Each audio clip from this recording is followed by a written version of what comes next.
is figure ground relationships. Now, some of you will have learned a similar concept called positive and negative space. You probably have done this in your drawing classes where you've been asked to draw the negative space, the not the stuff, in some sort of setup. So they'll put like all of the chairs in the middle of the room and have you draw the space between the parts of the chair, or you draw the spaces between the ribs on a skeleton or something like that.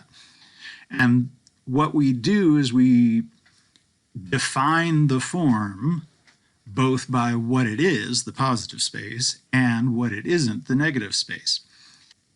Figure ground is a little bit more complex and nuanced than positive and negative. What we are doing is suffering under the fact that I've been indoctrinated by one of my instructors who used to literally jump up and down and scream, "There's no such thing as negative space in painting." And what he meant by that was that in a good painting, all of the work is contributing to the success of the piece. So when we look at this still life by Paul Cezanne, we're going to see that there are aspects of it that seem like they're just background, but actually make a really big difference in terms of the success of the composition. So how is figure ground different than positive and negative? Well, one thing that we can do is look at, say, this piece of fruit right here. This is clearly positive, which means that the fabric behind it would have to be negative. Except when we compare the fabric to the table, the fabric is stuff, it's the positive, it's the foreground, and the background is the table, which means that this is positive and this is negative.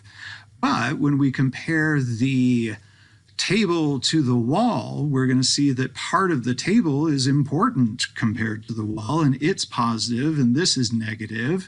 But when we look at this wall, it's not like it's nothing. It's not a negative in the sense of a non-space. You can see that there's a ton of color that he's using in that wall, and we're also going to see how, especially say in this area, it makes a really important contribution to the overall success of the composition. If we can have something be both positive and negative depending on where it is or in relationship to other things, then instead of thinking of this as positive versus negative and they're in a big fight, we're going to think about it as figure ground relationships. It's very Oprah. What we're going to do then is understand that when I recognize a part of an image as stuff, as the thing, as the subject or the passage of paint that I care about, then what I'm going to do is consider that to be figure, and the other areas around it in relationship are going to be ground. But I could have that shift as I encounter the artwork. Let's look a little bit more closely at some of the things that Cezanne is doing. And we're going to start that conversation by thinking about, should you ever get the chance to come back to college, you might move out of a dorm and into an apartment, and in an apartment you're going to need furniture. And when you go out looking for furniture, what is the basic expectation that you have for a table? It's probably that it should be flat. And yet, look at how when we trace the edge of the table over here, oh, he missed. And then if we continue, wow, it's really far off. The edge of the table over here doesn't match up either. We can see the same thing happening in the lower portion. Here's the edge of the table and the little bit of the leaf underneath it. And here, what? There are two possibilities we want to consider. One, maybe Cezanne sucks and he just can't draw. Or two, he did it on purpose. Now, since Cezanne is in like every art history book ever, we're going to go ahead and give him the benefit of the doubt and say that it's not because he sucks, and try to figure out if he did it on purpose, then why?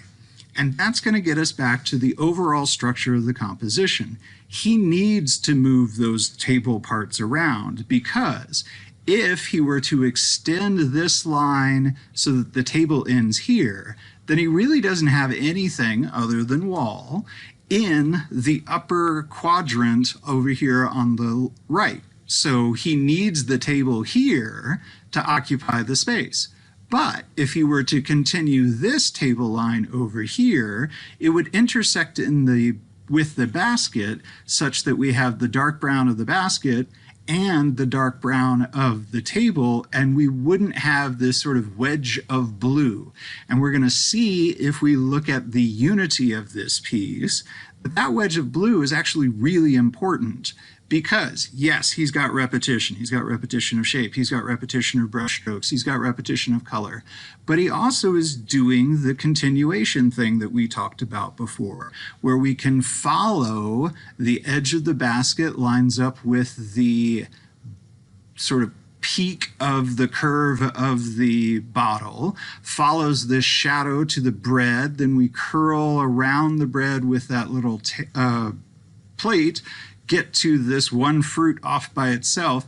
Incidentally, the title of this painting is Basket with Apples, and yeah, sure, but that ain't no apple. Anyway, we're going to follow the curves of the fabric, and then we're going to come back up here. And one of the things that's really important to getting me back up to the top to complete that circuit for the continuation is the contrast of this edge of the basket up against the blue of the wall. Again, you can see it more clearly here.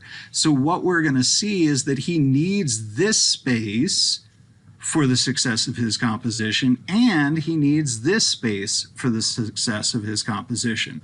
And the more we look at it, the more we're going to realize that he is manipulating the composition all over the place. For example, we expect bottles to be symmetrical, but if we look at the neck of this bottle, he's painted this curve very differently than this curve. But see how this notch that he's sort of taken out of the bottle is so useful in getting it to connect up to this shadow?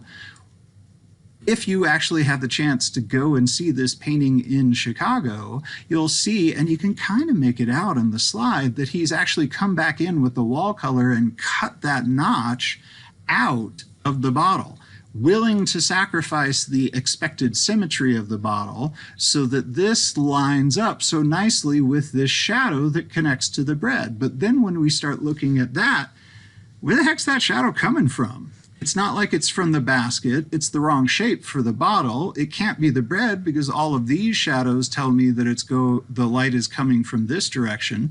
Plus, if the light is this strong on this, whatever the hell kind of fruit that is, maybe it's a pear, we would have shadows on the bread, but he's going to willingly sacrifice those because those would lead us out of the composition. So what we're learning then is that Cezanne is using those figure ground relationships not in a positive, negative, this is the thing, this is not the thing, but as a continuum, as a series of connections, because he cares so much more about his compositional structure than he does whether or not it's optically accurate. He cares about putting together things to make a good picture more than he cares about whether or not it's an accurate reflection on the world that he was looking at.